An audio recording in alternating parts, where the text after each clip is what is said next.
Hello friends, इस video में मैं आपके साथ डिस्कस करूंगा कंप्यूटर की मोस्ट कॉमन प्रॉब्लम्स और उनके सॉल्यूशंस के बारे में। तो देखिए, इनमें से सबसे पहला जो प्रॉब्लम कॉमनली देखा जाता है वो है कि हमारा कंप्यूटर टाइम के साथ स्लो हो जाता है। So that's a very big trouble. तो उसके लिए देखिए, आपको पता होना चाहिए सबसे पहले कि हमारे जितने भी सॉफ्टवेयर्स हैं, जो डॉक्यूमेंट्स हैं, वो बेसिकली हमारे सी ड्राइव में, जिसको हम प्राइमरी ड्राइव बोलते हैं, उसमें सेव होते हैं। और ग्रेजुअली जैसे जैसे हम काम करते जाएंगे, सॉफ्टवेयर डालते जाएंगे, फाइलें सेव करते जाएंगे, तो सी ड्राइव फुल हो जाएगी।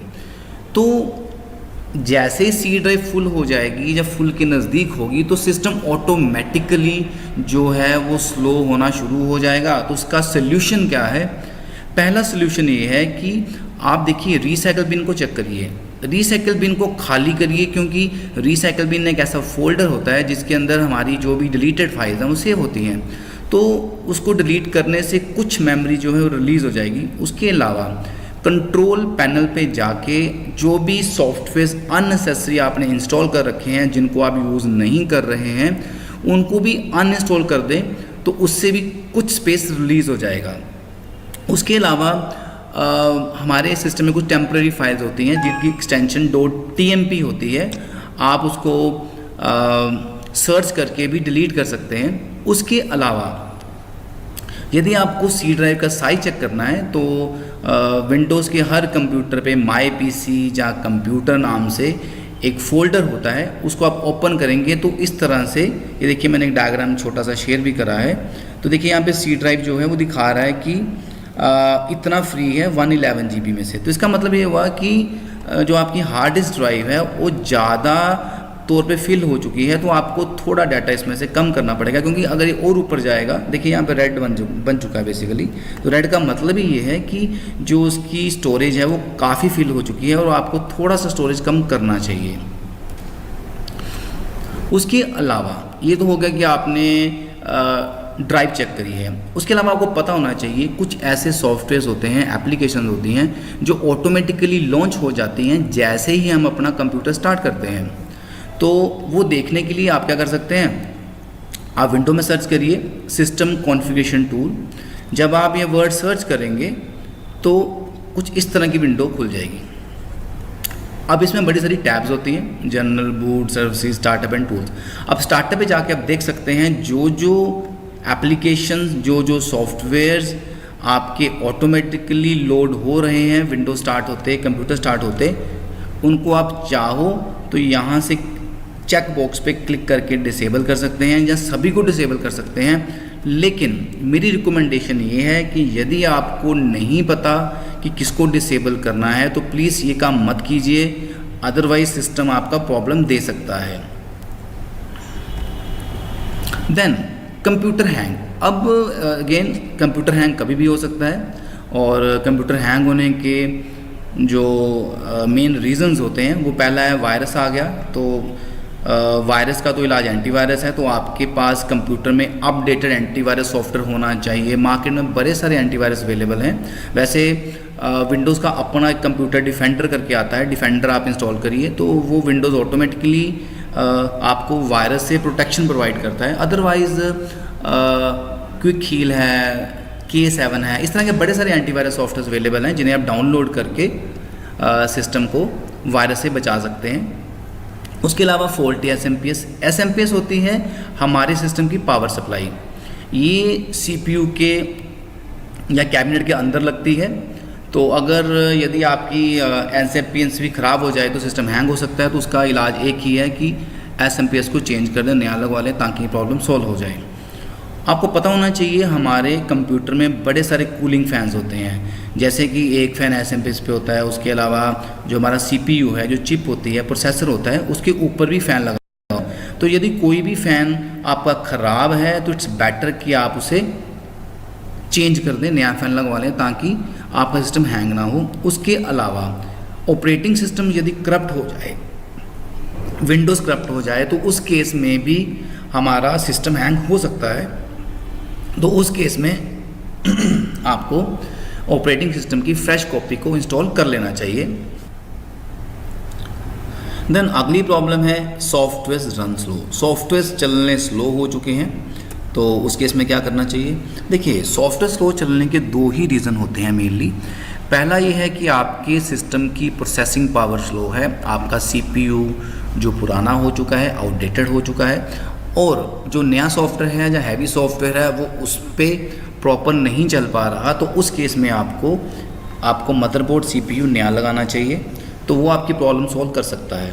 उसके अलावा यदि सिस्टम की रैम मेमोरी कम है तो वो भी एक रीज़न हो सकता है सॉफ्टवेयर के स्लो चलने के पीछे। तो उस केस में आपको रैम बढ़ा लेनी चाहिए, तो उससे आपकी प्रॉब्लम कुछ हद तक सॉल्व हो सकती है। ये देखिए, मैंने ये डिफरेंट प्रोसेसर्स जो मार्केट में अवेलेबल हैं उनकी एक छोटा सा टेबल मैंने दिया है। जैसे देखिए, कोर i3 या राइजन i3। कोर i3 जो है ये इंटेल का प्रोडक्ट है, राइजन AMD का प्रोडक्ट है। तो ये दोनों के जो प्रोडक्ट्स हैं ये पैरेलल में मार्केट में मिलते हैं। अगर ये बात करूँ CPUs की, प्रोसेसर्स की, तो आप देख लीजिए इसमें क्लियरली मेंशन्ड है जो कोर i3 राइजन i3 है वो बेसिक ऑपरेशंस के लिए है। लाइक आपको डोमेस्टिक यूज़ करना है तो उस केस में आप इस प्रोसेसर की तरफ जा सकते हैं। यदि आपका मिडिल लेवल यूज़ है, ऑफिस में है और आपको लगता है काफ़ी यूज़ होगा लैपटॉप या आपका CPU PC, तो उस केस में i5 आप लगवा सकते हैं। यदि आप चाहते हैं गेमिंग लैपटॉप है या आपको हाई एंड ग्राफिक्स का यूज़ करना है तो आप कोर i7 या राइजन 7 भी परचेज़ कर सकते हैं। एंड यदि आपकी प्रोफेशनल रिक्वायरमेंट्स हैं तो आप i9 या राइजन 9 जो है ये दोनों ऑप्शन मार्केट में अवेलेबल हैं। तो ये डिफरेंट तरह के CPUs अवेलेबल हैं। उनके बारे में देखिए, थोड़ा सा उनकी क्लॉक स्पीड बारे में बताया गया है और कितनी कोर्स हैं उसके बारे में भी इस टेबल में इंफॉर्मेशन दिया गया है। तो जो आप देखिए, अपनी रिक्वायरमेंट के अकॉर्डिंगली आप कोई भी CPU लगवा सकते हैं। ब्लू स्क्रीन प्रॉब्लम, ये एक प्रॉब्लम बहुत कॉमन तो नहीं है बट ये प्रॉब्लम आ जाता है। ये कुछ इस तरह का स्क्रीन दिखता है और जिसमें देखिए जनरली इस तरह नंबर भी दे रखा है, ये देखिए। तो इस केस में क्या किया जाए? देखिए, ये दो रीज़न से आता है प्रॉब्लम। पहला, आपकी रैम की प्रॉब्लम है तो उस केस में आपको रैम को डिटैच करना है, मतलब हटाना है मदरबोर्ड से, दोबारा लगा दें तो प्रॉब्लम जनरली सॉल्व हो सकता है। अगर सॉल्व नहीं होता तो आपको रैम को चेंज करना पड़ेगा। उसके अलावा ये प्रॉब्लम विंडोज़ रिलेटेड भी हो सकती है, हार्डवेयर प्रॉब्लम हो सकता है, ड्राइवर का प्रॉब्लम हो सकता है। तो एरर कोड देख के आपको आइडिया हो जाएगा कि उसमें एरर क्या है। उस एरर कोड को ऑनलाइन सर्च करिए, गूगल करिए, तो आपको पूरा इन्फॉर्मेशन मिल जाएगा कि आपको क्या करना चाहिए। ये कई बार मैसेज आता है reboot and select proper device message, ये कुछ इस तरह से दिखता है। अब इसका रीज़न बड़ा क्लियर है। इसके दो रीज़न्स होते हैं, या तो बूटेबल डिस्क को सिलेक्ट नहीं करा गया और या ऑपरेटिंग सिस्टम करप्ट है। तो यदि बूटेबल डिस्क सेलेक्ट नहीं है तो आप जब जैसे सिस्टम स्टार्ट होता है तो आप कीबोर्ड से F8 या डेल की प्रेस करेंगे तो स्टार्टअप स्क्रीन खुलेगा। उस स्क्रीन में जाके आप प्रॉपर बूटेबल डिस्क को चूज़ कर सकते हैं, तो इससे प्रॉब्लम सॉल्व हो जाएगी। और यदि आपका ऑपरेटिंग सिस्टम करप्ट है तो आपको ऑपरेटिंग सिस्टम दोबारा डालना पड़ेगा, तो वो भी आपकी इस प्रॉब्लम को सॉल्व कर देगा। इंटरनेट नॉट वर्किंग, अब इंटरनेट हमारे PC पे लैपटॉप पे नहीं चल रहा, उसके दो रीजंस हो सकते हैं। पहला, इंटरनेट सर्विस प्रोवाइडर, उस कंपनी जिससे आपने इंटरनेट ले रखा है उनके एंड पे कोई प्रॉब्लम है तो ये आप उनसे बात करनी पड़ेगी। और दूसरा है कि आपके कुछ हार्डवेयर में प्रॉब्लम है, आपका राउटर ख़राब हो सकता है, मॉडेम में प्रॉब्लम हो सकता है, वायर टूटी हो सकती है, या कोई ऐसा कुछ रीज़न हो सकता है। तो आपको क्या करना पड़ेगा, जो भी हार्डवेयर रिलेटेड प्रॉब्लम है या सॉफ्टवेयर रिलेटेड प्रॉब्लम है उसको आपको रिपेयर करना पड़ेगा या रिप्लेस करना पड़ेगा। तो इससे आपकी इंटरनेट रिलेटेड प्रॉब्लम सॉल्व हो जाएगी। कीबोर्ड माउस नॉट वर्किंग, हमारे सिस्टम का कीबोर्ड माउस नहीं चल रहे तो उसके तीन तरीके हैं। पहला, आप डिटैच करिए, रीअटैच करिए, कीबोर्ड माउस को उतारिए, दोबारा लगा दीजिए, तो जनरली प्रॉब्लम सॉल्व हो जाती है। और अगर सॉल्व नहीं होती प्रॉब्लम तो आपको दूसरा कीबोर्ड या दूसरा माउस लगा के देखना चाहिए। हो सकता है कि आपके कीबोर्ड या माउस में प्रॉब्लम हो, और अगर ये भी सल्यूशन नहीं दे पाता है तो आपको चेक करना पड़ेगा सिस्टम हैंग तो नहीं है। यदि सिस्टम हैंग हो तो उसके रिलेटेड फिर आपको उसके बारे में बता रखा है मैंने कि क्या करना पड़ेगा। हार्ड डिस्क फेलियर, अब किसी वजह से आपकी हार्ड डिस्क क्रैश हो जाए, तो हार्ड डिस्क क्रैश हो जाए तो सिस्टम स्टार्ट नहीं होगा। तो उस केस में क्या करना पड़ेगा, आपको पुरानी हार्ड डिस्क की जगह पे नया हार्ड डिस्क लगाना पड़ेगा। और सबसे अच्छा तरीका ये है कि आप अपनी फाइल्स का रेगुलर बैकअप लें, डॉक्यूमेंट्स को संभालें, किसी एक्सटर्नल ड्राइव में डाल सकते हैं, क्लाउड पे डाल सकते हैं, पेन ड्राइव हैं, डीवीडी हैं। तो इस तरह से आपको अपनी फाइल्स का, सिस्टम का जो भी डॉक्यूमेंट्स हैं, खासतौर पे यूजेबल डॉक्यूमेंट्स, उनका बैकअप लेते रहना चाहिए कि कभी हार्ड डिस्क क्रैश हो जाए तो आपका डाटा आपको आसानी से मिल जाएगा। फ्रोज़न स्क्रीन, ये भी एक प्रॉब्लम है जो अक्सर आपको परेशान कर सकती है। और फ्रोज़न स्क्रीन में क्या होता है कि स्क्रीन हैंग हो जाती है और आप काम नहीं कर पाते।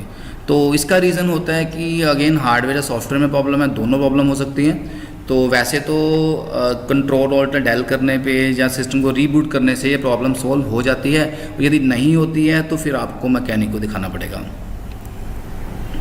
नॉइस फ्रॉम कंप्यूटर, आपको पता होना चाहिए हमारे कंप्यूटर में बड़ी सारी डिवाइसेस हैं जिनकी वजह से आवाज़ आ सकती है, जिसमें पहला तो है हार्ड डिस्क। और यदि हार्ड डिस्क ड्राइव आपकी आवाज़ कर रही है तो ये मान के चलिए वो क्रैश होने वाली है, तो आपको हार्ड डिस्क को रिप्लेस कर लेना चाहिए और उसके अलावा डाटा का बैकअप ले लेना चाहिए। और ऑप्टिकल ड्राइव, ऑप्टिकल होता है जिसमें सीडी डीवीडी हम चलाते हैं, रन करते हैं, तो वो भी आवाज़ करती हैं। तो अगर ज़्यादा आवाज़ करे तो अगेन रिपेयर या रिप्लेसमेंट ऑप्शन है। और उसके अलावा कूलिंग फैंस, मैंने आपको पहले भी बताया कि हमारे सिस्टम में बड़े सारे फैंस होते हैं और फैंस भी जब मूव करते हैं, स्पिन करते हैं तो आवाज़ करते हैं। लेकिन अगेन अगर ज़्यादा आवाज़ है तो चेंज करना ही ऑप्शन है। ओवर हीटिंग, सिस्टम जो है वो हीट हो रहा है, तो देखिए आपको पता होना चाहिए अगेन हमारे सिस्टम में बड़े सारे कंपोनेंट्स हैं जो वर्क करते हैं और हीटिंग तो नॉर्मल है।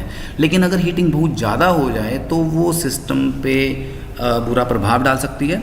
तो आपको पता होना चाहिए जो हीटिंग है उसमें सीपीयू हीट हो सकता है, मदरबोर्ड हीट हो सकता है, एसएमपीएस है, उसके अलावा बाकी कंपोनेंट्स हैं। तो सिस्टम को ओवर हीटिंग से बचाना पड़ेगा ताकि आपका नुकसान ना हो, आपका सिस्टम ख़राब ना हो, आपको सिस्टम में प्रॉब्लम ना आए। उसके अलावा unable to install a software, हम कोई सॉफ्टवेयर इंस्टॉल नहीं कर पा रहे। तो देखिए उसके बेसिकली 5 रीजंस हो सकते हैं। पहला, कंपैटिबिलिटी इशू है, आपके ऑपरेटिंग सिस्टम की और सॉफ्टवेयर की कंपैटिबिलिटी नहीं है, मतलब उस ऑपरेटिंग सिस्टम पे आपका सॉफ्टवेयर इंस्टॉल नहीं होगा। फॉर एग्जांपल मैं आपको एग्जांपल देता हूँ, जैसे मान लीजिए विंडोज़ 10 है। अब विंडोज़ 10 पे ऐसे कई सॉफ्टवेयर इंस्टॉल नहीं होते जो विंडोज़ 98 पे चलते थे या विंडोज़ 2000 पे चलते थे, तो इसका मतलब कंपैटिबिलिटी है, तो वो इंस्टॉल नहीं होंगे। और यदि करना है तो कोई एमुलेटर्स होते हैं ऑनलाइन, आप उन्हें डाउनलोड करके इंस्टॉल कर सकते हैं। देन उसके अलावा कंप्यूटर जो आप सॉफ्टवेयर डाल रहे हैं, आपका हार्डवेयर पुराना है, सॉफ्टवेयर लेटेस्ट है, तो उसकी हार्डवेयर रिक्वायरमेंट्स को वो मीट ही नहीं कर रहा, तो इंस्टॉल कैसे होगा। और उसके अलावा स्टोरेज स्पेस कम है, यदि स्टोरेज स्पेस कम है तो इंस्टॉल नहीं होगा। उसके अलावा हार्डवेयर फेलियर, कोई हार्डवेयर करप्ट हो चुका है, ख़राब हो चुका है, तो वो भी इंस्टॉल नहीं होने देगा। एंड कुछ आपकी DLL फाइल्स हैं, डोनर फ्रेमवर्क मिसिंग है, तो ये भी रीजंस हो सकते हैं नया सॉफ्टवेयर इंस्टॉल ना हो पाने के। Computer automatically turns off restarts, computer automatically बंद हो रहा है या रीस्टार्ट हो रहा है, उसके 3 रीजंस हो सकते हैं। पहला, विंडोज़ अपडेट, विंडोज़ का अपडेट लगा हुआ है या ऑपरेटिंग सिस्टम अपडेट हो रहा है। पावर सप्लाई में प्रॉब्लम हो सकता है, CPU हीट हो रहा है। तो अब तीनों रीजंस को आपको इन डेप्थ जाके देखना पड़ेगा क्या रीज़न है। और यदि तो विंडोज़ अपडेट है तो कोई बड़ा प्रॉब्लम नहीं है, जब विंडोज़ अपडेट हो जाएगा तो सिस्टम द्वारा नॉर्मली चल पड़ेगा। और यदि पावर सप्लाई की प्रॉब्लम है या CPU हीट हो रहा है तो आपको मैकेनिक के पास जाना पड़ सकता है प्रॉब्लम को सॉल्व करने के लिए।